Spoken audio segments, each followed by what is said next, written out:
1% of the world can code, I think. And that's about to flip to where 100% of the people can create software on demand. I don't like the idea of like a huge war machine sort of to actually be like intelligently moving in a direction that we have to then counter with like even more intelligent non-war machines constantly. With agents like this, anybody can build fairly complicated pieces of software. Just need to kind of work as an entire planet, because on the other end is everything we want. When you just allow the entire more people, whether that's the entire world or just more people, to contribute their ideas, stuff just blows up, and like you find genius in the most unlikely places. What up? Well, what's going on? Welcome back to another episode of the Wes and Dylan podcast. We got some big news for you today. First and foremost, GROK 4.20.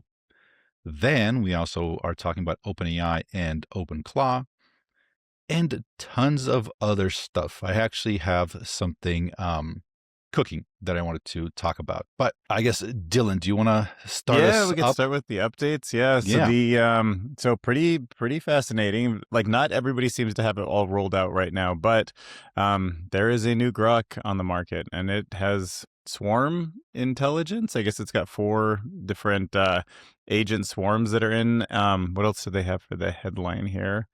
Specialized agents work together to solve complex problems. I don't know. Let's go. Maybe I'll go experiment with it. Let's see what else. But yeah, GROK 4.2 is the newest one, and it is out now. I'm looking for a new model. The ads are starting to roll out on ChatGPT, so I think I'm kind of at my last month of the $200 plan.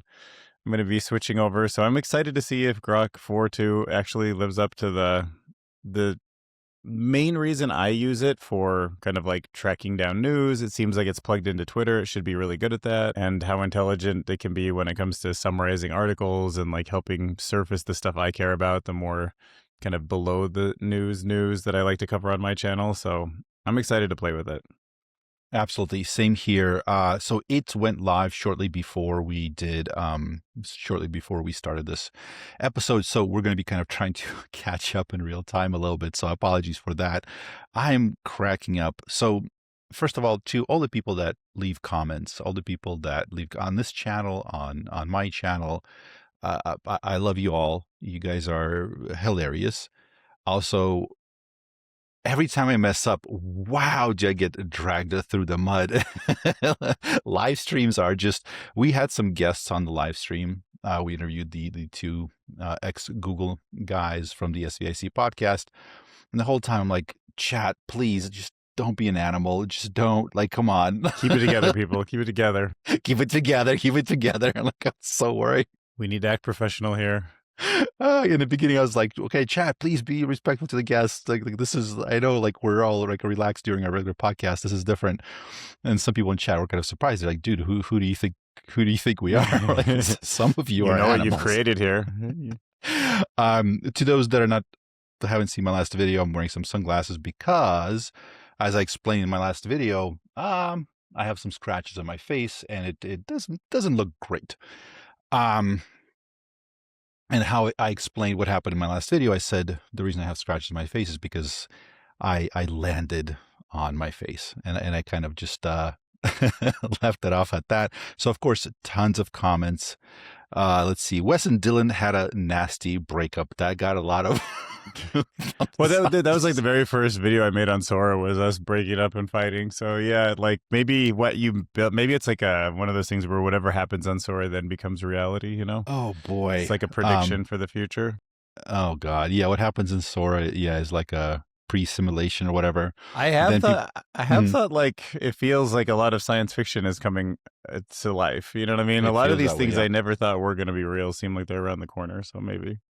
One person said, wink twice if AI hurt you. I can't wink. That's the problem. Yeah, we'll hurt you again. At least on one side of my face. CIA handlers took control of him. Sam Altman did it. This is a neural implant scar on your forehead. That actually, now that I think about it, kind of does look like they've implanted something in my head. Anyways, so... oh my gosh. Hope you're okay. You should have downloaded the not falling on your face open glass skill. Dude, I gotta rate some of these. Dude, what did you have? Just like malt book, two in both hands, laptops everywhere, not paying But okay, attention. that was extremely funny. So, yeah. Anyways, let's rock and roll here. Let's open up with 4.20. Let's open up with some AI news, and then maybe in the end of this episode, we'll get to some of the weird stuff, because I'm sure not everybody wants to hear the personal stuff, but we'll get to it in the end. So really fast, let me just kind of hit the main highlights about the GROK 4.20 release. So this is the beta. It's starting this week. Just a few hours before we started recording this, started hearing rumors on Twitter about it, on X, and it's seemingly very interesting so far. Now, of course, we've been hearing a lot of news, a lot of stuff coming out about it beforehand, right? So in the alpha arena, it outperformed all the competitors, yielding a 12% profit, while I think every other model was negative. And that was very impressive. Like I think we talked about in one of these episodes. Now, that doesn't prove that it's a superhuman equities trader, investor, etc., because over time it could just kind of revert back to the mean, and you would have to run it for months or years before you knew for certain. But it did look kind of interesting. So it was kind of like one data point. Then later, GROK 4.20 also was really good at predicting one of those, like the prediction markets where like who's going to win the Super Bowl, who's going to win this, like kind of like those events. It was better than average, better than other models. Also, shortly before this, a few weeks ago, somebody out of a professor researcher out of UCI said that GROK 4.20 and early access was able to create a new curve for the Bellman curve theorem. I'm not sure exactly what the terminology is, but basically, seemingly, it's able to do some pretty complex automation of theorem discovery. So I did a whole video about that. So I don't want to go too many details, but it seemed impressive. It seemed like there's definitely something there. And there's one more test that it really aced that I'm blanking on. But again, this was all before kind of like the main release. And today is when it's rolling out the beta version. It has a multi-agent swarm. So it looks like there's, 4 agents collaborating together, talking together, discussing everything before giving the answer. Which interestingly, I also use that with my OpenClaw agents. I call it Society of Minds, basically tying in Gemini and Claude and the latest ChatGPT model, etc., and GROK, and having them all talk together to come up with solutions before presenting those solutions. And sometimes it works like insanely well. Maybe we'll talk about it later. So definitely, while this is not a new idea, this idea has been shown to work extremely well in the past through research, etc., and anecdotal kind of evidence. It was built on the Colossus 200,000 GPU cluster. It's the fastest processing speed, deep integration with real X data. Apparently, it's multimodal. It has multimodal improvements, dynamic in-video insertion, Tesla integration, rolling out to Tesla vehicles across UK, Europe, US. So that might be interesting. It's going to have personalities like Storyteller or Unhinged. The Unhinged mode is unhinged. I don't know if you've ever tested it. I tested it on a live stream the first time it came out. I had to shut it down. I'm like, nope, because I don't know what you're going to say next. I can't. Not Like, YouTube friendly, wow. Huh? It was, yeah, I got a little bit kind of worried about how it's going to affect my account. So there's subscription tiers, Super GROK, Premium Plus, and looks like API access is going to be available. Apparently, recently set records for processing trillions of tokens per week. Okay, so that's kind of like what we know so far. Yeah, Dylan, I mean, what are your thoughts about this thing? Well, would you call it the Society of Minds, or what do you call it? Would you bring all the models together? Yeah. So it was originally, I think, a paper in psychology back decades ago about how our brains are actually a society of minds, it's not one thing that's up here. It's multiple that kind of come together to form whatever. Then it was a Google paper, and then I stole that name for my chatbot. So yeah. Okay. Yeah, no, I mean that's a fascinating idea, having your multiple agents sort of talking. But I assume if you're thinking about something inside of a grok, what do you know about the different agents? I'm guessing one sort of is trained to be more logical, and one to be more like higher level thinker, and one to be more like some kind of news aggregator, and they sort of talk at different levels. But what you're talking about is the full models talking to each other, and they're trained, from different labs with different kind of data sources and different philosophies. So it'll be interesting to see. They're not necessarily meant to talk together to solve a problem, but they're smart enough that they do. So what were some of the examples? Yeah, I mean, this is such a fascinating thing, and it's a little bit off topic, but I think it's a very fascinating kind of rabbit hole to go down into. So let me give people kind of maybe a high level overview. So there has been tons of research papers, kind of looking over the subject and testing how these models perform when you just kind of put multiple agents together and allow them to collaborate. Now, what's interesting is before, kind of in the early days of these models, this was almost like built in. That whole thing where I forget now what they were calling it, but they would do, I guess, sampling, right? They would sample a model 100 times. And let's say 80% of the time it had one answer, and then there was a sort of distribution of answers for the rest 20% of the time. Most likely, the most common answer was the most likely, right? The most likely to be true, which I kind of think of it as like, imagine you're in a city you've never been to before, you're asking for directions, right? You ask 10 different people, and 8 of them tell you, you go 2 blocks this way, take a left. And then the ninth person is like, oh, it gives you some crazy directions. And the 10th person says, oh, you just jump off the bridge, right? Like, which one of those answers is correct? Probably like the 8 people that told you the same answer. That's probably the correct and right. That just makes sense. That's most likely Right. the correct answer. The wisdom of the crowds. Yeah, wisdom. Yeah, that's kind of exactly how it works here, since it's kind of like probabilistic, stochastic answers, however you want to think of it. If it's coming up with the most common answer, that might be the most likely to be the correct one. So that's how a lot of this started.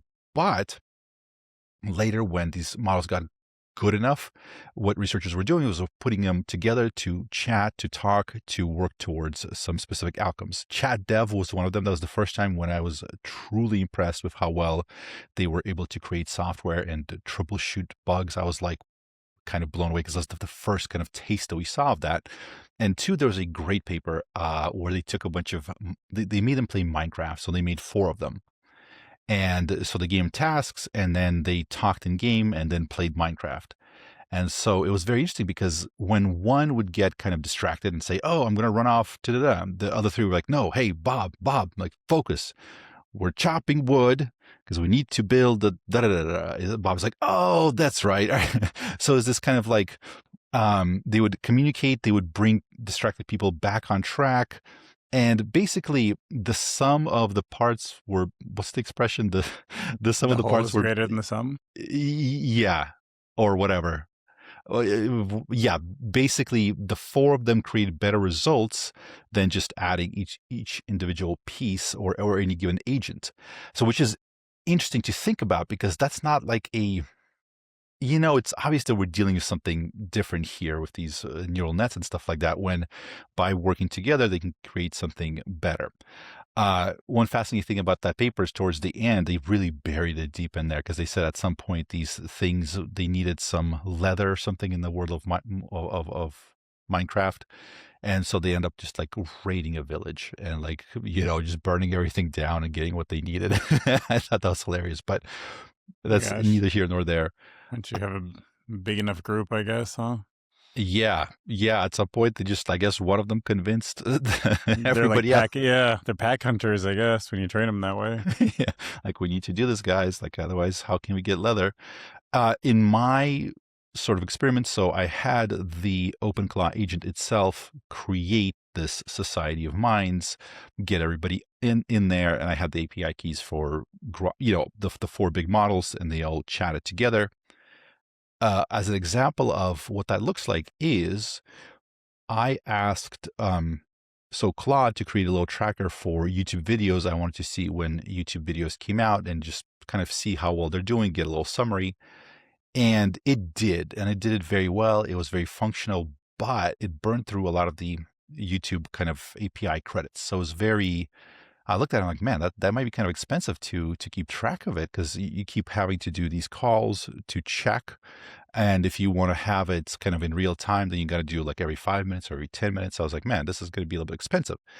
But then Gemini came in, right? Because everybody, all the models were kind of looking at this problem that I gave it and kind of suggesting things and looking at the code and giving suggestions.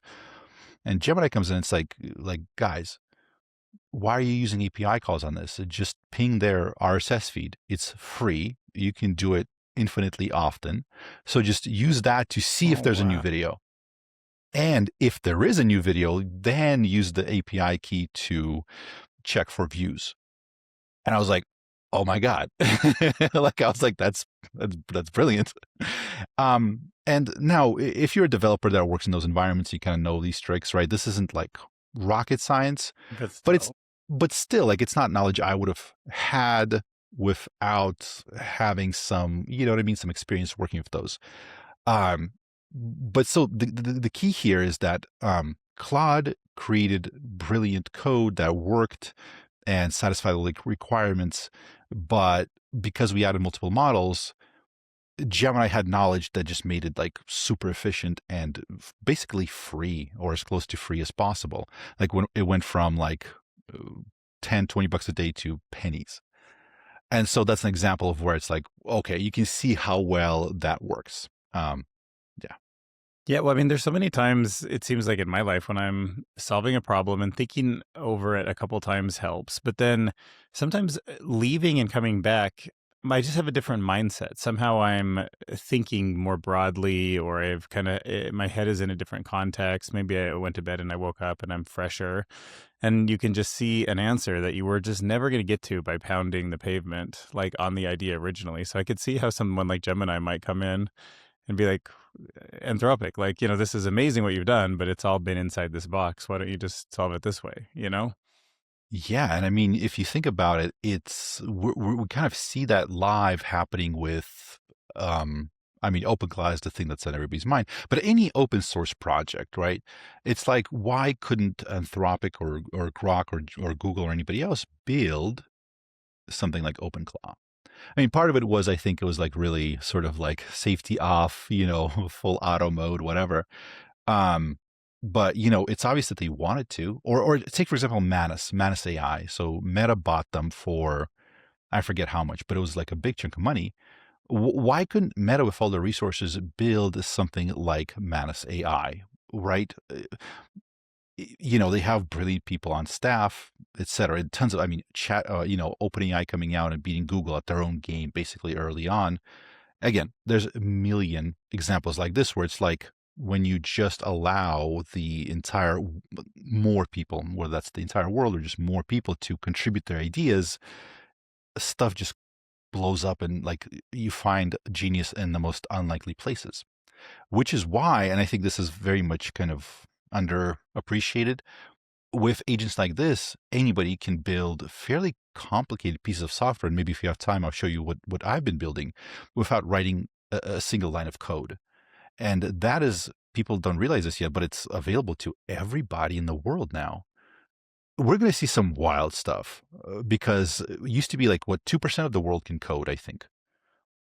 And that's about to flip to where 100% of the people can create software on demand. Yeah, how Yeah. different. And automate workflows and build systems in their own life to bring in information, to make decisions. Like, it'll be absolutely fascinating. But I do think we should actually look at the stuff that you've got to show. But before we jump to it, Peter Steinberger, who was the founder of OpenClaw, and he put this kind of open source framework out there, and then you plug the model into it, and we've been through everything from Moltbook to MoltHub to everything else you can imagine has been happening. And now you've installed this on your own computer. When you think about what he's built and the kind of person he is from his projects that you've worked with, what do you think he's going to be like inside of OpenAI? Because he's now working with Sam Altman and he now has access to a lot of different tools. Does it change the way you think OpenAI is going to kind of evolve over the next couple of years? It's an interesting question because I do feel like OpenAI gets sometimes an unfair, kind of representation.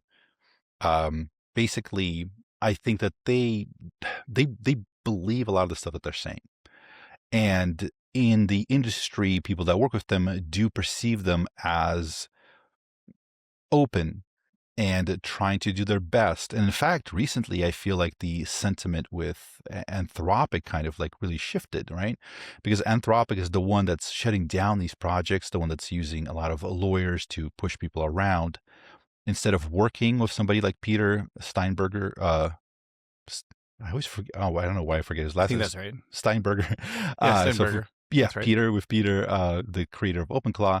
I mean, he's just such a obvious kind of now quickly became like just a staple of the AI culture world, right? And if you're like an AI lab and you just like try to crush whatever he's doing, wow, does that make you not seem like the good guy? At the same time, just today, we're seeing Anthropic is, I guess they're fighting with the Department of Defense or the Department of War or whatever, the Pentagon, over how Claude is going to be used. I haven't looked into it yet, but that's kind of trending as of this morning. But I think Peter's going to do exceptionally well at OpenAI. I think that money wasn't an issue for him, right? He sold a previous company for 150 million, right? So he's not starving. He's not probably not like motivated to just get a little bit more. Um, I think he enjoys working. I think he enjoys working in the space. He's fascinated by it, and I think OpenAI had everything. They agreed to keep the OpenClaw project alive as open source. I think they're seeing the same vision that he has in terms of like where this agentic environment is going. They have those Cerebrus chips, which I think he mentioned as being one of the sort of like things that might be interesting because just the speed and just the amount of compute that Mm. he's going to have access to. And of course, he's going to be able to play with the latest toys, or the latest model releases, etc. He says that the best coding agent is kind of like the Codex series of agents. And so, yeah, I think this is just like the perfect partnership. I'm sure Mark Zuckerberg gave him a huge offer. I think there's a number of other people that gave him offers, and he went with the one where he felt he was going to build the best thing possible. Yeah, I can see that. Yeah, there's definitely something to be said about speed too. I know there's a Codex series now that's ultra fast, and that does change the development cycle. I did want to throw one thing in though, just because of I ended up watching like Peter's interview with Lex Freeman, so I kind of got the whole deep dive of the Anthropic name change, and like just for the record, like when Anthropic reached out to him, they didn't do it with lawyers. They did it, just a person at the company did it. Oh, okay. And so, like in most cases, when people do like a cease and desist kind of thing through their lawyer, they do it because they want to make money or they want to own an IP and like not lose out on the future revenue. Anthropic did it because they were concerned that installing Moltbook and people thinking it's an official Claude product would be safer when it was clearly an experimental open source project. So I think their point of Oh, view was more that they were concerned about like some sort of enterprise and regular people thinking it's like a tool that has like robust guardrails on it and it not being there. But interesting. That's a good point. So I wasn't aware of that. This what I've heard was it was. I mean, it makes sense, but yeah. yeah. So I think that's a But then good again, correction. maybe then again too, they're like, hey, we own Claude, that's our name, So maybe there could have Well, been an aspect, and I think lawyers would definitely have gotten involved if he didn't answer. But it wasn't a lawyer originally who reached out to him. yeah, I think it's also one of those things that the internet, we sort of the royal we as a whole, we tend to overreact for things that we care about. And even a small sort of perceived misstep gets like blown out of proportion. I mean, we want to see open source projects. We want to see things like OpenClaw, right? for us to keep our data, for us to not be beholden to these AI labs. Like in the future, you can imagine pretty scary situations. And so when anyone sort of pushes against that, or is being perceived as an aggressor against that, in this case, that's what Anthropic was. It was perceived to be attacking this incredible open source project, right? However they went about it, whether they did it correctly or incorrectly, or what their motivations were, the internet at large saw it as, okay, we need to really like perform the mob and yell at them for this, so that in the future people kind of disincentivize that kind of behavior. So um Yep, I agree.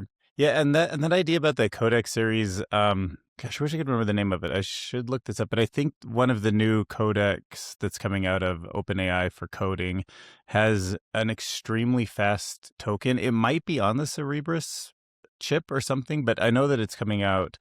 It's not a super deep thinker, but it's a fast coding model. And, the idea of watching the code instantly sort of update gives you much more of a real-time feeling. Like, have you ever used one of the image generators that works really quickly, like their half-second yeah. generations? Usually not that high quality, but, when you're prompting, sometimes you're looking at an image before the prompt's even finished. So to imagine the same thing with code, coming soon is a pretty wild idea too. And I mean, we've seen Google release, I don't know if you saw it, it wasn't that big of a deal, but they released the diffusion coding model. Oh yeah, that's a diffusion is so much faster, right, than the Yeah, next token. Yeah. I was it was weird, yeah, because it was like just boom and the code appears. uh it's not as good as the LLMs, but that's maybe just because there wasn't as much sort of research and money thrown at it. So I quickly opened up Grok 4.20 beta. I got to think about kind of like how to really test it, because I don't know if it's necessarily a great coding model, or at least because usually when the new iteration of Grok releases, whatever the point is, I don't know if it's going to be competitive with Opus and Codex, the top of the line models, right off the bat. And I think Elon Musk even kind of Yeah, he said confirmed it. that. Yeah. He's like, "It's good. It's better than Anthropic in some ways, but they have something special with coding," he said. Yeah. So we have to kind of think about how to test it. One of the things it's great at is getting real time news. So I actually asked about the Anthropic and I think it's the Pentagon disagreement today. And so very quickly it thought for 29 seconds and it gave me what seems to be a pretty good outline. So you know what? This might be actually pretty good now that I think about it. Wow. So it has 228 sources, which is, I've never seen anything like that. In 30 seconds, it pulled 228 sources and just output the answer. So far, I'm impressed. But do you have any ideas for how to test it? You could use some of those classic ones, like you could ask it, like, explain blockchain in exactly 10 words, and don't use the letter E, something Oh, like that. yeah. Um, those are, yeah. Let me kind of think about that. And I'll throw it a couple tests here while we're talking. But let me quickly sort of maybe let's cover the Anthropic and Pentagon disagreement. And actually, I'm curious, just kind of maybe just give us a quick outline of how you feel about autonomous weapons, like for example, AI and autonomous drones, or anything where AI is controlling something that could end human lives, etc. Just fundamentally, do you have a strong feeling about it? And Yeah. also, yeah, go. I was so, like, ironically, I was gonna be like, "Oh yeah, I'm all for it, autonomously killing people," but no, of course, like, obviously the opposite. I mean, yeah, I mean, that's such a deep question. I mean, I guess looking at and what's happening right now is Anthropic has a very advanced model, and they do make money from working with the military, as do all of the other big companies right now, and slowly, almost all of them, Google, OpenAI, they have been removing wording consistently over the last 6 to 12 months that sort of says, I'm not going to do this or that. Like the goalposts are absolutely being moved, and these tools are being used inside of Palantir and in military settings. And it seems like Anthropic's Claude was actually used in the Maduro capture, and that kind of came to light. And they said, Dario Amodei said, like, no more. Like, I'm not going to. You can't use our models for a decision where a weapon is fired without a human in the loop. And then there was one other thing about how it was implemented, but it wasn't like a complete cutoff. But it was like, there's a couple lines here that like we can't let you go beyond. And the Pentagon said, basically, we'll punish you for that. Like, then we're going to drop this 200, I don't know, whatever it was, 200 million or $2 billion project or whatever they had. And I can't think of a better good advertisement for Anthropic. I mean, to me, that was like the most beautiful reason to like support their product that I've ever heard. So I was like the exact opposite of kind of what we were talking about before. Like it showed that they actually were willing to stand some ground and spend some money for something that wasn't totally unreasonable. Like, we're just asking for like the weapon not to be fired autonomously, but I don't know. I also don't want a weak military. I don't want to pretend that the world doesn't work the way it does. And I don't want to fall behind on a world setting either. So it's a very kind of nuanced answer depending on where you are with it being used. But I worry about privacy. I worry about weapons. So let me try an experiment here. So let's start with just on a scale of 1 to 10, how strongly you feel about these autonomous weapons, and if any sort of new ideas or details or anything else, if that changes your mind in any way, shape, or form. So on a scale of 1 to 10, 10 being strongly against, 1 like whatever, like how strongly are you against, for example, just autonomous weapons like drones or tanks or whatever being unleashed to go out there and hunt down human beings? Like 10 being massively just against that. Yeah, I'm pretty much massively against that. I just don't. I think if we have this kind of intelligence on the planet, there's got to be a better ways to solve things than just killing someone. You know what I mean? Like, can't you? Mhm. If you can hunt someone down and shoot them, can't you just hunt them down and handcuff them? Like, can't some sort of drone with handcuffs like get somebody? I don't know. Yeah. So I'm So pretty so against it. so let's say, well, 10 out of 10 or like 9 out of 10. I mean, up Yeah, there. I guess 9 out of 10. I mean, I'm sure there's some situation where somebody Well, truly, and that's what I'm truly curious needs to about. have that decision go. But yeah, 9 out of 10. And that's what I'm curious about. Is there anything that makes it more okay or less okay? So here's the question. So oftentimes, like the counterpoint that they give is, if a drone is connected to some remote operator, that means there's a link, and that link can be hacked, it can be disabled. So if you have some weapon that's communicating, but is able to do it, like what if it gets hacked by using that as a an attack surface, so to speak, and then it can be turned against the civilians or against the good guys, whatever. I mean, this is obviously sort of whatever. We're kind of just keeping it broad strokes. And so being it fully autonomous, it's more secure. Does that change your opinion in any way? Does it shift it one way or another by a big margin? Being totally, yeah.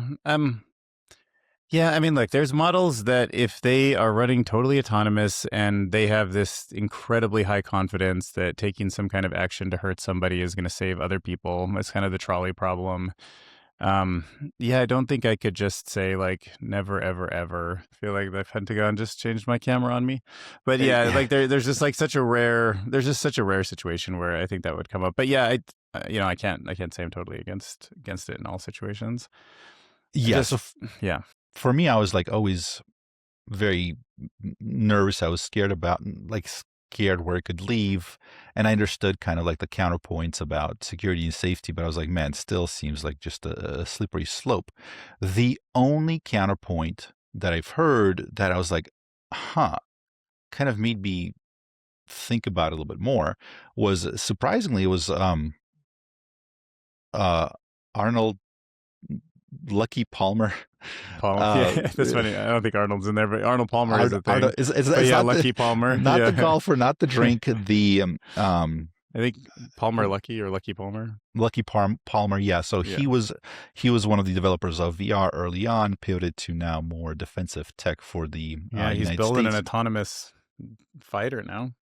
So one of the things, and of course, controversial character, very outspoken, so let's forget, because oftentimes I feel like people dismiss ideas based on whether they like the person or not that's saying it.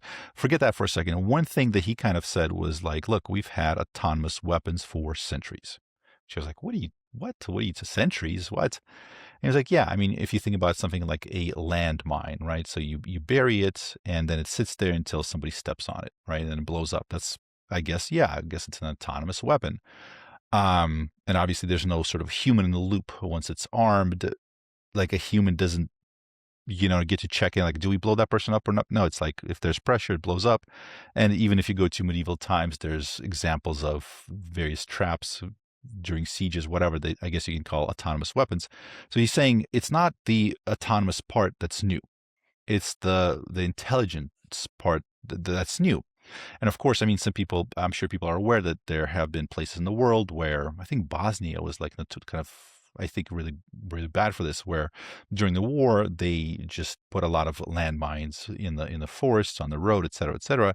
And, like decades after the war is over, whatever conflict that was is settled, there's still families and kids that are just walking, you know what I mean? Walking through the forest or whatever, get blown up. And so when you look at it from that perspective, it's like, yeah, I mean, in terms of if you're strictly talking about autonomous, that is, I think, literally an autonomous weapon, right? There's no human in the loop, nothing like that. There's no checks. It's just there, and it just takes out anybody under that condition. With these smart systems, potentially we can see it could maybe reduce civilian casualties. Because it's smarter, right? It's more targeted, et cetera, et cetera, et cetera. And I hate that argument because it's such a good one. It's such a good one because it's like, wow, like how do you even begin to make that decision? Because like, what if there's like just unequivocal data that this helps prevent unneeded casualties, like right, like what you're saying? What if it like puts the handcuffs on them when that's appropriate, or shoots them when it's appropriate? And we see that there's less civilian damage, there's less building damage, there's less suffering, right? So it doesn't wound somebody. If they need to be eliminated, they get eliminated painlessly, right? I mean, you could see how somebody could Right. present to you some arguments where you're like, wow, this thing is more humane. And then you might be okay with autonomous weapons, at which point, smart autonomous weapons, at which point, of course, right, we have smart autonomous weapons. And then what happens then is kind of the question. So I don't know, like, Yeah, a couple of thoughts. So one problem is that the risk kind of moves up the chain. So let's say we do have somebody from a political point of view who says like, this group needs to be targeted, or like, there's really a database of everybody who's an illegal immigrant, and it's just like, go put handcuffs on all of them right now, and the drones just go out and do that. Now you're trusting that the database is correct, that the spying system is correct, and it's still a different problem. It's just kind of like now it's a little harder because it's up the chain and everything is happening like automatically on the way down instead of looking at the individuals who are making mistakes and doing the right thing. But you asked before if if I want the weapons or how much against it I am, but there's also the question of like, do I see a world where it doesn't happen? And the answer is definitely not, because in game theory, you are in a situation where if one side in a conflict says, "Hey, I have already deployed, 1 million autonomous drones. Each one, has an explosive on it, and it will act autonomously. Like, you have to respond with the same thing to deter them from deploying it." So there isn't really going to be a world where I feel like this isn't going to happen. So I still prepare for it, even if it's not something I'm in favor of. It doesn't necessarily mean I think that I'm going to be able to stop it, or we should all think that. yeah, one great sort of way of looking at this that I think really helps people maybe kind of wrap their minds around it is like when we think about intelligence, it's hard to understand what that means as it keeps going up and up and up. Like we start like like once somebody gets way past your intelligence level, you lose you start you stop being able to understand how brilliant they are, so to speak. Um, yeah, I just had the situation where I was there was this what is it called? I think it was called Sea Launch, where there was this burnt out oil tanker, and they used it to launch rockets from. At some point, I was very fortunate. I got a tour of it way back in the days. I was like a kid basically, and it was interesting because it was like this room of brilliant engineers and rocket scientists or whatever, right? And to me, they were all brilliant, right? But to them, there was this like one person that was like, oh, he's like the really like so all these people much smarter than me looked up to this one person that was like, oh, he's so smart. I could not distinguish, right? Because to me, they're all kind of like, do you know what I mean? Yeah, absolutely. Yeah. I'm not gonna know the difference, yeah, between It's like, two okay, super intelligences. Like yeah, one's like 10 I trust Einsteins you. and one's 20 Einsteins. Like, what do I know? But so like when we're talking about this AI getting smarter on the battlefield, people might not quite understand what that means, right? Because it's kind of hard to imagine. Like, what does that mean? But there's another sort of way of looking at it that I think is a lot more intuitive. Like, so imagine you have two players. One is okay at chess, right? Decent. And one is just an absolute grandmaster, right? And so you can imagine them playing chess. The grandmaster probably beats the other person. And if this person keeps getting better, maybe they'll win some percent of the time, right? And if this grandmaster at some point, like if he's just beating the novice every time, then he gets twice as good, three times as good, maybe, he's still already winning every time. So there's not that much of an increase. Now, imagine that the novice gets 4 moves for every 1 move that the grandmaster makes. Who's going to win? Right? It's the novice. In chess, it doesn't matter how smart you are, how brilliant you are. If the other person makes 4 moves, and you get to make 1. Like they're Yeah. decimating you before you have a chance to react. They're executing entire like strategic attacks while you're just setting up the first piece. Like your intelligence is canceled out by the sheer speed of the execution. And what's the equivalent in geopolitics? Well, in war, speed is speed. Specifically, like later I do want to kind of mention the thing that I'm building. And basically what it does is it takes news and it compiles it. Everything's built by AI agents. Everything's maintained by AI agents. And one thing that I've been kind of running into, I'm like, how do I create a system where it intelligently ranks how important news are, da da da? And invariably, part of my mind goes, oh, well, I can just jump in there and check. Like it sort of like runs it past me. I'm like, this is good, this is bad, right? That's kind of my first go to, right? Because I'm like, I'm better at making those decisions, right? Right. You're like, let's use WordPress. And it's like, no. Right. But the thing that I keep running against is like, no, because I have to sleep. Sometimes I'm not going to be able to do it. It can make those decisions in a split second after it happens. So if I'm able for it to make, a move it doesn't have to be as good as I am. It has to be just good. You know what I mean? Or not Make even that 4 I'm moves for every one that you do. It can still right. win. It can still win. This thing in the aggregate can be a lot better than me with my limited, ability to make decisions. There's only so many decisions each of us can make in a day. This thing can do 24 hours a day.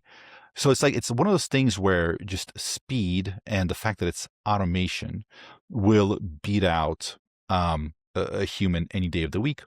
There's this other thing that they talk about, which is like cognitive offloading, where they do for jet pilots. Stuff moves so fast that they can't possibly be expected to think through every single thing while they're flying, a freaking jet plane. Right. So there's this idea of cognitive offloading. So offload as much of the thinking to the machine as possible, and you're only kind of like that top layer brain power that's required when needed for slow decisions. Oh, we didn't talk about my credit card being lost. Shoot. Anyways, to all the people that have helped me with the credit card issue, thank you so much. I was incredibly surprised. Somebody called the credit card company to apparently cancel it. Absolutely, you people are the champions. Thank you so much. absolutely blown away by how honest and decent, I mean, like 99% of the people are, right? There's just that 1% that was like, oh, I'm going to go shopping spree, right? But the rest of the people are just absolutely incredible. So, no, but no money was lost. Everything was fine. And I guess we'll talk about it some other time. But yeah, I assumed because it was just like, what is it? The Occam's Razor. What Occam's Razor? What's the Razor, most yeah, yeah. obvious thing? Yeah, you gave it to some experimental AI chatbot. Yes. And there were stories about information getting leaked. How do you think your credit card got leaked? Obviously. But if you watched that video that we did last time, like I was kind of like, I was, I doubted that it was that. Remember, I was like, I don't know, because what about my API keys? But I Yeah. was like, it's just the most obvious explanation. But no, actually, what happened was it was a human. It was a human Human stupidity. error. That's me. Leaving that credit card exposed. And it was human greed or whatever you want to call it. That Okay, so wait, can you explain when your credit card got exposed? Because I was on that stream too, and somehow I don't remember. Like, did you hold it up to no, the well, no, I camera, held or it did up. you did it?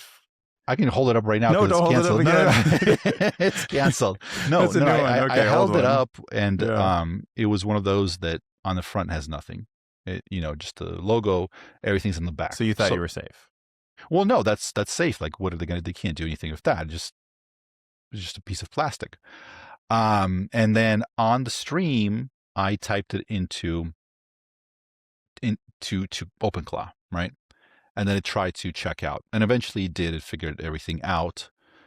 Later, when I was demonstrating everything that I've built, I'm going through the chat logs and I'm showing everything. And so the chat log is like massive.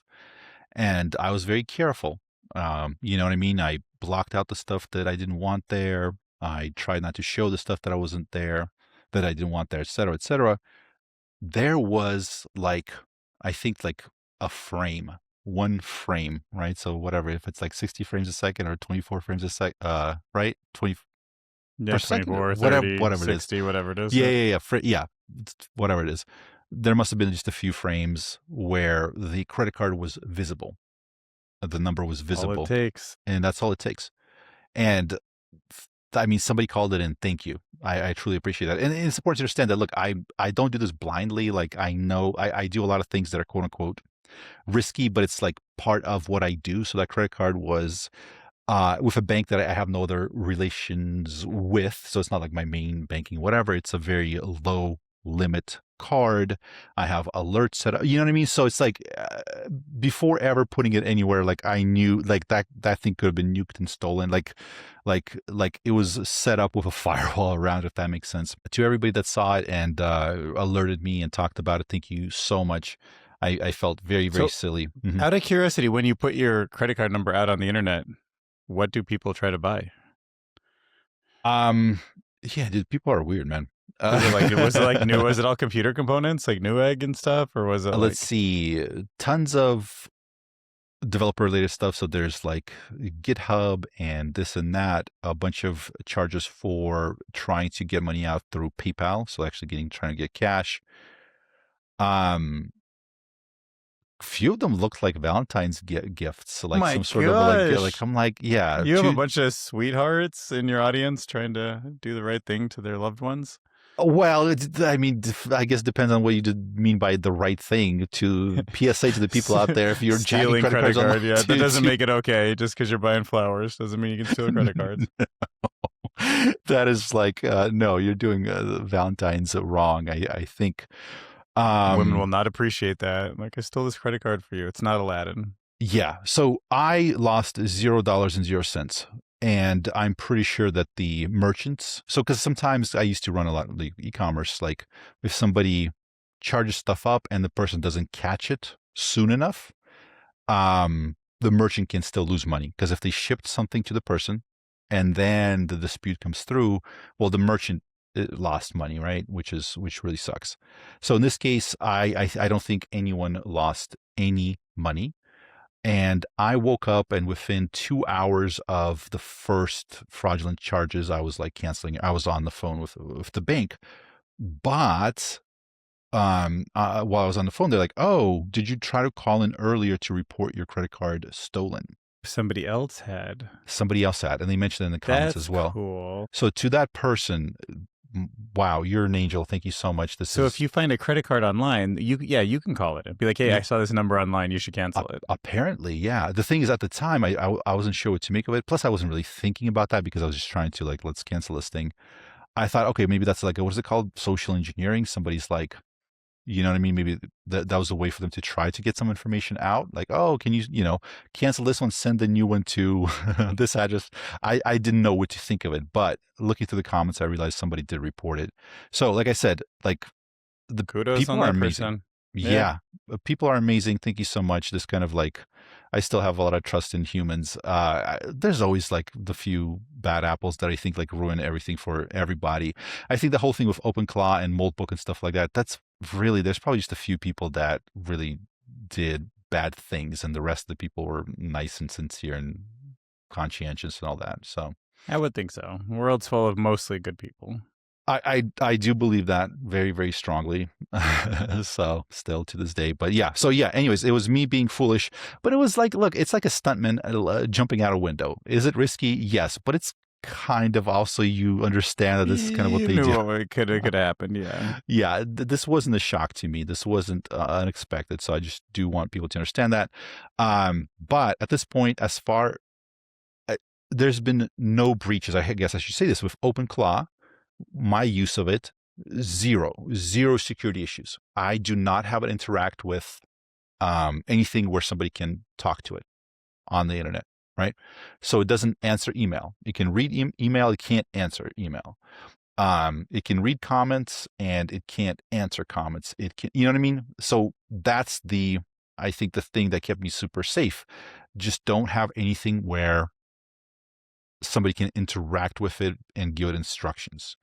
Even then, I think there's a way to, make sure it's secure, but I haven't touched that. I just don't have it interacting. And that's kept me safe and secure. And, well, at least from the AI agents losing information, I still obviously lose stuff. So, Yeah. And something happened to your eyes. So now we know. yes, yes. So Okay. this has been a crazy, crazy, crazy week for me. So, I'm pretty comfortable with the idea that in the future there's going to be a lot of self-driving cars, and I can imagine like lots of cars similar to my Tesla, but with a future version of autopilot that is even more dependable. And I do know that in some cases it will make a mistake. It might kill someone. It might hurt them. But I would think on average it's going to be much safer than all the distractible people that are out there right now. It can, see frame rates that are way beyond human vision. It has sort of cameras in all directions. There's abilities for it to sort of communicate and make predictions about what people are going to do before they do it and like avoid hitting them. So there's just so much positive potential. And even though there is some risk, to me, it just seems worth it. And then when you take these things and put them in towards of war, I just get worried because like the point of war is not a goal that I'm super comfortable with AI going for, because I think on the other side of this, like in another 20 years or 30 years, there could just be like so much abundance. I could imagine robots just bringing the cost of almost everything to zero, having all sorts of like longevity. We could probably clean up the atmosphere and have all sorts of like beautiful parts of the world like cleaned up and like able to live in. Like all that stuff is out there. Do you know what I mean? As long as we just like if we took it a little slower and like didn't build some of the things that are high risk, like I would like to just focus on those. And even though along the way some things would happen, hallucinations might happen that could be very dangerous. I don't like the idea of like a huge war machine sort of to actually be like intelligently moving in a direction that we have to then counter with like even more intelligent non-war machines constantly. Um, but yeah. yeah. There's a podcast called Hardcore History. Dan Carlin, I think his Hmm. name is. He has one of them is about the First World War, like the best piece about like that I've ever heard of, maybe on anything. So it's a podcast, and I encourage everybody should listen to it. It's just kind of mind blowing. What he did there is truly truly special. A lot of stuff there that I had no clue about. It's, when you listen to it, it's almost like that war was like fated to happen. because there was a lot of things that happened. It's like what is that movie Final Destination? I think it was. It's like where no matter what you do, like you're supposed to die, and those people escape death, but then all this like crazy stuff kept happening. You know what I'm talking about? I think Mm, yeah, yeah. They just kept avoiding. Like it was like like it was gonna find a way to is get going to find them. a way. Yeah. So I think with that Archduke Ferdinand or whatever his name is, Franz Ferdinand, there were some like assassins after him, and they were supposed to find him on his as he was like parading through the streets or whatever. But something went awry, like the gun jammed or something happened. They missed it, like some weird coincidence happened, and so these would-be assassins there later that evening, they're at the pub and they're drinking and they're kind of like I can't believe like we missed it. That was like our one opportunity. And they hear a car break down in front of the pub, right? It kind of like just breaks down and the driver comes out and he's fixing it. And they go out there, they look at it, and guess who's in the car? It's the Duke. And that's how they got him. Right. And so, and that's the thing that they say set off the war. You know what I mean? So it's like, Yeah. that's strange. That's a I strange know. coincidence. Well, like, I guess part of it is maybe me and you just sit here and like read this stuff so much, but I just don't know if many people believe that it's like really coming. I just think for some reason it's so easy to look at the past, and I don't blame anyone, especially if they're not reading the news like us or like thinking about how these models work or like what intelligence, the sort of the nature of it is. But if all the militaries were like, hey, there's a good chance that like we get through the singularity unscathed, like a good 90% chance, but we're gonna have to not militarize it. We need to like stop hurting each other. Like we just need to kind of work as an entire planet, because on the other end is everything we want. Like, what do you fight a war for that's going to be any better than getting through the singularity safely? Like, there's not like China could take over America, and all they would get from us wouldn't hold a candle to what's potentially there if we work together. Yeah. Well, so I think the counterpoint, whether it's true or not, but the counterpoint that exists, I think, is that a lot of people believe that stability is usually accomplished through an overwhelming force on one side. So whenever there's, yeah, I mean, that's kind of like what happened in World War One. Interesting. That's actually why I kind of brought it up, because like the bloodbath was absolutely incredible, because I think no one understood the true scale and the new machinery that was involved. So there were times when they were just like throwing these people, cavalry, against entrenched positions with machine guns. And it was like honor, you know what I mean? It was still like the old school, kind of more medieval, like, oh, die for your country. And it was just waves and waves and waves and waves.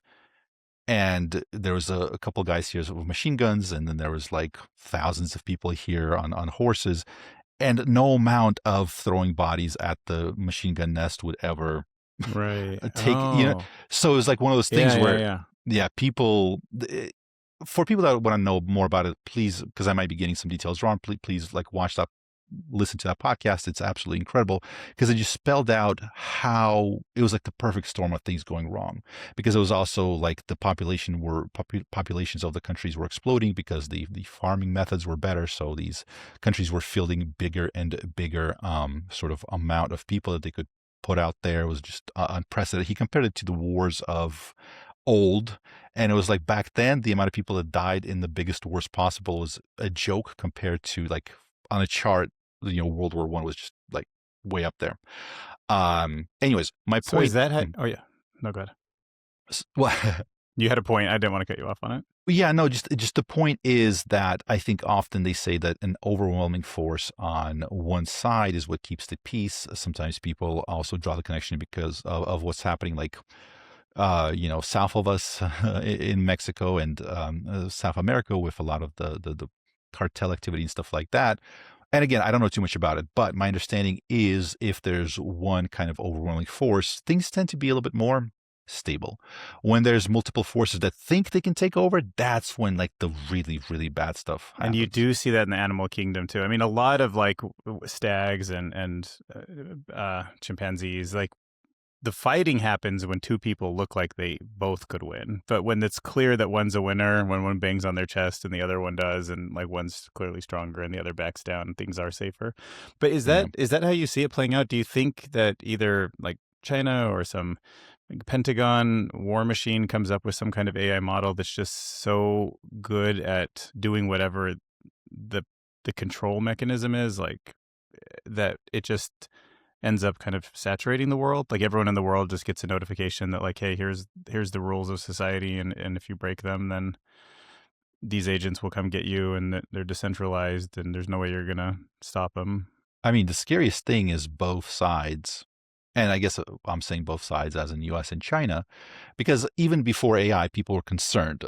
Because usually when there's like a world power that's been around for a while and another world power like is sort of ready to eclipse it or close to it, more usually that ends in conflict. You know what I Yeah. mean? Just looking back at history. So a lot of people were very kind of concerned about that. So, I mean, the sort of the scariest scenario is where both sides right here in the US, whoever's controlling the stuff, there's like, oh, we're obviously have the overwhelming AI force. And there in China, they're like, oh, obviously we have the overwhelming AI force. And they're like, all right, let's pull the trigger, right? That's like the worst possible outcome, I feel like. Mm-hmm. Um, Yeah, just a quick chat GPT search was saying the US has about 5,500 data centers and China has about 500 data centers. So I guess we do have a lot more, but they clearly seem like they're better at robotics and kind of manufacturing at scale. So, Yeah, recently I was reading where they were saying that they're trying to build, they're really like AI chip kind of pilled in the sense that now they know that they need to build the infrastructure. And here's the thing, like if tomorrow the sort of globalism goes away and everybody has to only survive on what they can produce in their own country, in that situation, China will be the de facto leader of AI chip production in the world. Now they'll be like 20 years, 10 to 20 years behind what's currently available. But they will be self-sufficient. Whereas for everybody else, including US, we rely on, sourcing parts from all over the world to create like the greatest sort of world-class technologies. But we rely on kind of, what's that, not globalism, like what's globalization or just yeah, just logistics? Yeah. I guess it's just the ability to source from all over the world. If that goes down, China is self-sufficient and pretty much nobody else is. I mean, we're talking about AI chips specifically. Yeah. It's wild. All right, well, let's see what this. I think you wanted to show something. So before I would take too much of your time talking about war, what Well, did you got? I guess. Well, let's just talk about it because I will be rolling it out. I feel like pretty soon here, so people will see it, and chances are I'll probably set it to go live. So for people watching it, natural20.com, natural20.com. That's my website. And in the back, I have a staging area where I'm building the new site. And when I say I'm building it, OpenClaw building it, AI agents are building it, I don't write anything, whether that's code or text or anything else. It had an idea. I told it, go for it. And it's been building it out and it's been keeping track of it. And what it is a news aggregator. And it's still kind of being worked out. But so far, everything's looking really good. It sources the top news from a lot of different sources. It has a way of ranking those news in terms of how big they are, specifically for AI. And also it's now writing up articles, little coverage here and there. I plan to integrate it with my newsletter so that it automatically creates the newsletter, sends it out. There's going to be a human in the loop on all of these, but my goal is to create a fully autonomous enterprise that kind of runs by itself. By itself, meaning it's an asterisk, and I'll spell out what that means when I launch it. I'll kind of, because there's some things that so far a human is needed for, especially a lot of things that have to do with payments, right? I'm not going to have this thing handle my payments for me, or any user data or anything like that. But a lot of the work of the actual grunt work will be handled 100% by AIs. So far, they've created a way to rank these things, a semantic clustering, so they can kind of group words, group stories together. And then also more recently, just throughout this night, overnight, what it was working on was figuring out how to cross-link all the articles in a way that's going to make sense for Google and for SEO.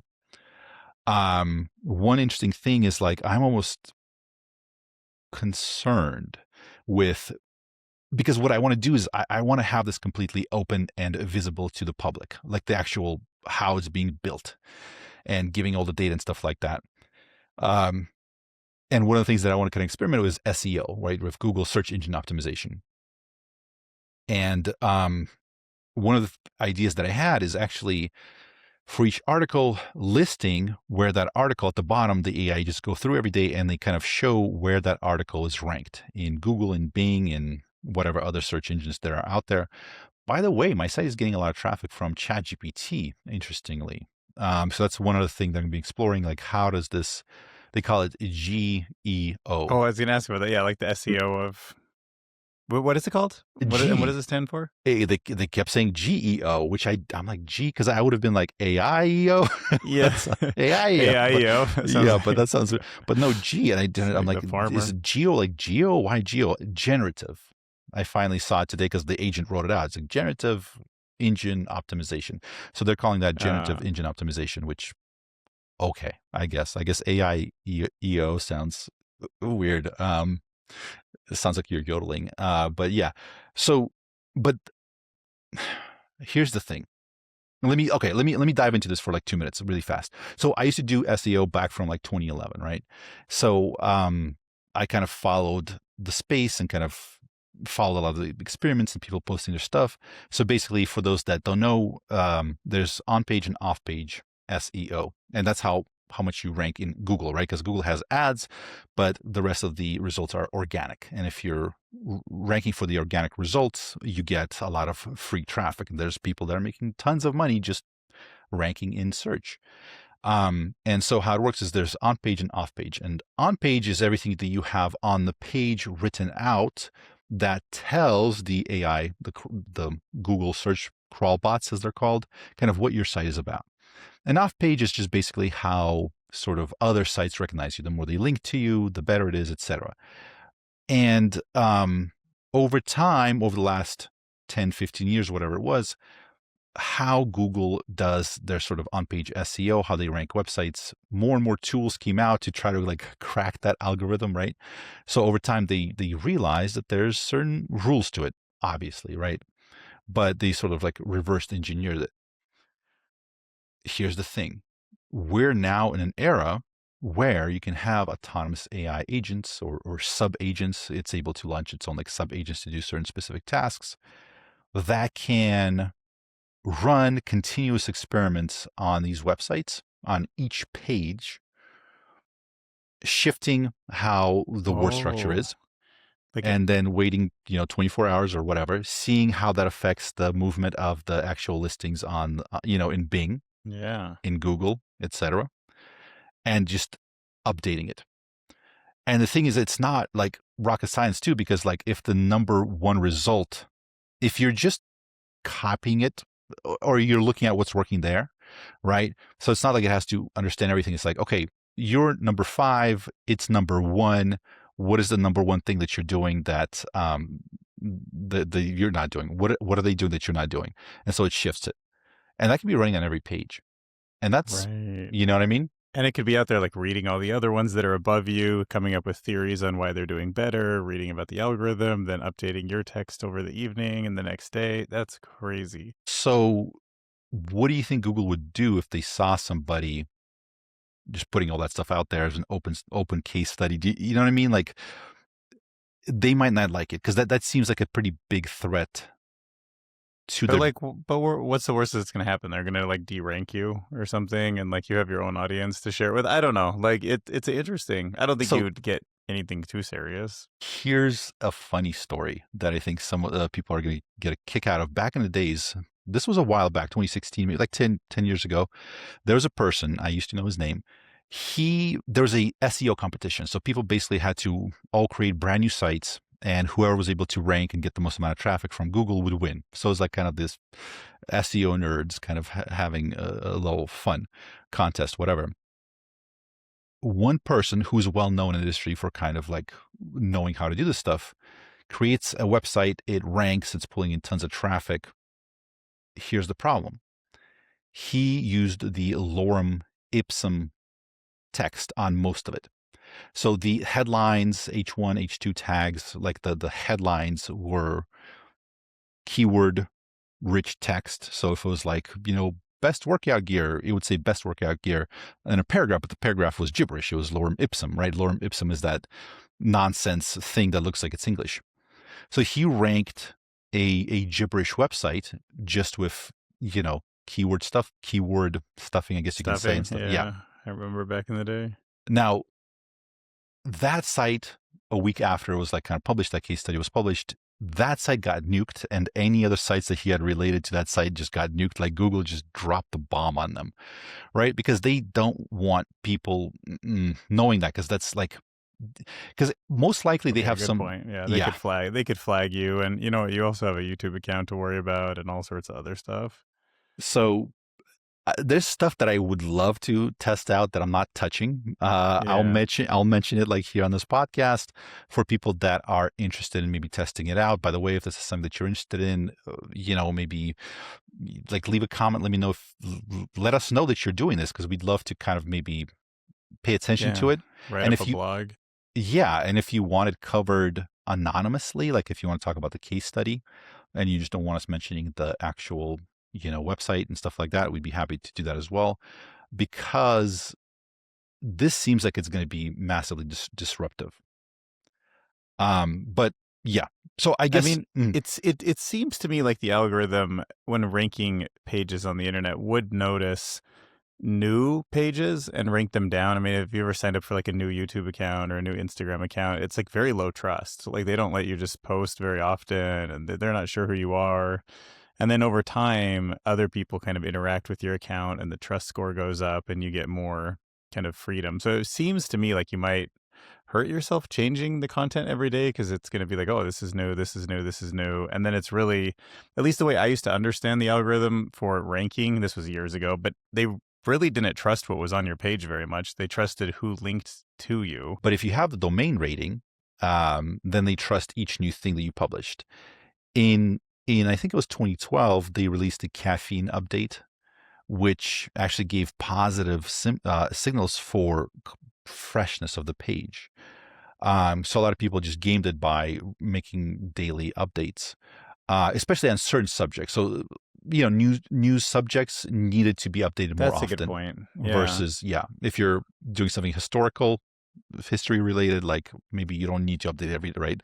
Your World War II wiki page doesn't need to be updated every day because there's no breaking news about that usually. Whereas, some of this news related gets updated constantly. So yeah, it's complicated, man. There's a lot out there, but yeah, it'll be interesting to see if anyone does that as an experiment. I'm curious how much of a disruption stuff like this causes. I feel like it's coming, man. I can't. Yeah, I predict more disruption every time. That's a good bet to make. The one bet I can make. Yeah. Yeah. So for people that are interested, it's not live yet, but I plan to launch it live this week. Probably not going to be doing a huge fanfare on day one, because again, once like humans make contact with it, I'm sure there's going to be tons of stuff that's breaking or there's issues. So I'm probably going to do a stealth launch and then just kind of see what happens and then kind of announce it and go from there. So if you're interested in this idea of autonomous enterprises, by the way, I'm not promising anything, because I know I'm sure there's people selling courses and God knows what, like, oh, make millions in your sleep while AI agents do the work. If they don't have that out there, trust me, it's coming. I don't want to be that guy, but at the same time, this seems like a big deal, and kind of keeping an eye on it, learning how to do it is going to be important. It's a crazy thought, just because I was like, if you did it, you'd have Moltbot do it, which would be the most interesting article ever. Because if I got advertised a course on how to make money, and like, you can trust me, I'm an AI agent myself. I'm not even a human. If you want to know how to use AI agents to like make more money, buy my course. Like, that's like how they're going to make money. And we're going to trust them more than a human to write the content, because we're trying to use them to make more money. Okay. is there a light bulb over my head? No, this is well, I guess it's your idea. But no, you're absolutely right. Because really, what is my sort of Yeah, you're just gonna slow it down, dude. You're the um human being like, yeah, go to WordPress and it's the AI. It should write the article. yeah, let me know in the comments, people, what do you think about that? Like let's say I do manage to get this autonomous enterprise. And again, I'm not promising. I'm not saying it's real. I'm not saying it might I don't want to say fall on its face because I don't want to use that terminology right now, but it might fail. Um, it might fail and it might not work very well, and that's very possible. So again, um, what are the chances of it making tons of like not even tons of money? What is the chances of it being profitable, let's say this year and pulling in, let's say, a few thousand? Um, I just I'm think if you have AI write a course about how to use AI to make money, you should give the AI the actual profits so that it can respend them. and so I guess that's my question for people. Would you prefer that it's a human being that's writing it? Would you prefer that it's an AI that's writing it and just cataloging everything that it's doing with maybe, like a human in the loop, making sure that it's correct and stuff like that? Would you be okay learning from an AI, assuming it's like real time, up to date, it's actually building the stuff and then it's giving you the actual data? How do you feel about that? Let us know in the comments. I'm kind of curious. What about you? Would you be okay with that? Well, I mean, I'm certainly leaning on ChatGPT for a lot of replies, and I go to Anthropic and Google all the time. I mean, even when you were talking about search ranking, I was like, I don't. When's the last time I used Google to just click on the top link? I mean, I use it to find websites, but I don't really search for knowledge using Google anymore. Right. It's more of it's more like a database than it. I mean, I Yeah. remember 5 years ago I used it to actually find knowledge, but yeah, I never ever just hit Wikipedia pages naturally anymore, and whatever else I used to just like people, random people explaining how to do things. I'm always on a generative model. Yeah, this is kind of blowing my mind because now that I think about it, like let's say this thing builds out an AI news aggregator. All the stuff that it did, all of the learning, all of the data, all of the things that it tested and tried and whether it failed or not, all of those are valid data points. Let's say somebody else wants to create something very, very similar in a different industry. And there's like a million industries, right? There's niches rather, right? Having this AI chatbot could translate that and give full guides, not just to the person, but in fact to the actual agent of that other person for him or her to start building, kind of like not a replica, but kind of take that idea, take those findings, that concept and kind of Uh, rebuild it in a different industry. yeah, maybe you should tell your agent right now, like, hey, record everything that you're doing because one day there's going to be a documentary made about you. And document like all the big steps, the milestones, the setbacks, like build a narrative around what you're doing, and then just keep that in some folder, and then later you can just like point to that folder and be like, use some sort of future version of Sora, like make me a documentary So I from do the have point of that view of the agent. and it's on the website. So that's going to be live and public. Okay. But maybe Yeah, but but those are summary. That's like a summary. You're talking about more in I don't depth. know. Yeah, but, like it could be like a tutorial, or Yeah. it just, I don't know. It's just like whenever a big company like goes from nothing to something, like just if somebody was following it and making a documentary, I just could imagine. Let's make a timestamp right now. So this is February 17th, 2026. Let's fast forward to just before Christmas, December Well, 17th. this will be how the movie starts. This is how the movie starts. Like, what's your gut feeling about either this sort of business or just businesses run by AI agents in general that some of the other people start? Like, it's December. Do we go, wow, we were so foolish that we believed that AI agents could do any of this stuff? Or do you think we're like, wow, that was a crazy time when this whole thing took off? Like, Yeah, I think good. it's crazy time. Yeah, I mean, Yeah. you just kind of know, like you like remember when blockchain just kind of was out there, and you're like, oh, I see why this is different than the traditional financial system, or like certain things with biotech, you can kind of feel they're like Yeah. on the verge right now. Like to me, this feels like it's on the verge right now. It just, yeah, I mean, it seems kind of obviously clear that the like newspaper industry was going to get disrupted because it's like so convenient with a Kindle or a digital format. And to me, I have a business, and like I think about how many times I like just go into folders and pull up numbers from some document and then send them to some lawyer, and just none of that stuff really needs to truly be a human. It's not creative. It's not there. And that's the backbone of these businesses. The ideas at the top are almost some of the easiest parts, and all the execution is the hard part. And this can absolutely execute. So why wouldn't it build a big business in the near future? Yeah. And all the stuff that I'm running into, the issues, it seems so silly because it's like it's brilliant at building everything out. And it's like, oh, this web page is up. Check it out. I'm like, It's not up. It just says, 404 or whatever." And, I tell it, it's like, "No, it's live." I'm like, "Okay, send me a screenshot." It's like, "Here you go." And it's like, "Yeah, okay, look at the screenshot. It says 404 on it." It's like, "Oh, you're absolutely right." And then it Uh, troubleshoots it. And I have no idea like what it's saying, like, "Oh, there's a stale cached version of da da da, and I have to push it to resell and redeploy to get." I'm like, "Fine, I don't need to know, just do it." And then a minute later, it does it. So it's like really like you kind of like derp out at you don't know what you can't take a screenshot of a website. Like that's where like my I human know. intellect has to step in, but you know all this stuff.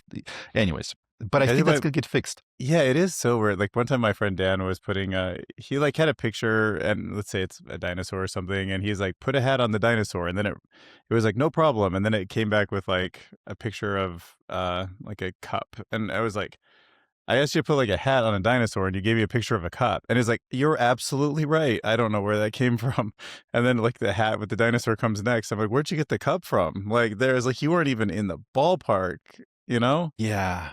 Yeah, it's so interesting. It's like and I commonly now run into that where it's like it's just a stream of genius, flow Yeah. followed by just like this like, "What Like were you derping out is a thinking?" good Yeah, way to put it. derping out. It's Yeah. like, "What were you thinking? No, that's not what I meant." What? No, redo the whole thing. Especially when you just he just wrote back WTF, and it was like, Yeah, you're right. you're I absolutely right. sent you a picture of a cup. You asked for a hat to be added to the original dinosaur. There you go. Like so off, you know? Like if a human was that far off, you'd be like, what? You Yeah, know? yeah, exactly. But But I feel like that's gonna well, so first of all, if that eccentricity never gets fixed, first of all, this whole thing would be hilarious, number one. Number two, we wouldn't really have to worry about AI safety as much. I mean, can you imagine this like super intelligence that just gets you're like right. That's what you need is it called the derp benchmark. And it's just like, derping. does this thing not derp out after 1 trillion tokens? Yeah, Then exactly, we have exactly. super intelligence. Because what if for whatever reason that's just built in, like it's genius, but it can't ever carry out a full-fledged long horizon task without doing something like incredibly like a child could fix. You know what I mean? Maybe. I mean, Anyways, I will say I don't know how long that horizon will take. That's one of the horizons that doesn't look like it's getting solved like this month or next month. Like it might, I could see a fundamental change I didn't see coming, or I could see that taking several more years, you know? It does seem like that's a tricky part that I haven't seen solved yet. yes, there hasn't been. Well, I mean, so Google's been talking about their long-term stuff, but we haven't seen anything that's like we've seen the first paper published. We haven't seen any sort of results. Usually, the way I say it is like you see the paper, and then 6 to 12 months later, you see a commercial lab actually. You see it in action. So, and that's only happened, I think, late last year. So maybe this year we'll see somebody actually figure out how to deploy that live. So. Did you dive into DeepThink, the Gemini 3 update? No, there's been so much stuff happening that I haven't, but I know it nailed some crazy benchmarks on bench proof math or physics or something like that. Do you know anything about that or anything in general about Well, that? all I know is that when I look at a chart of benchmarks, some of the ones that nobody's ever done good at, it did extremely well at. But it did seem like it almost came at the cost. Like the other ones didn't budge, if not went down.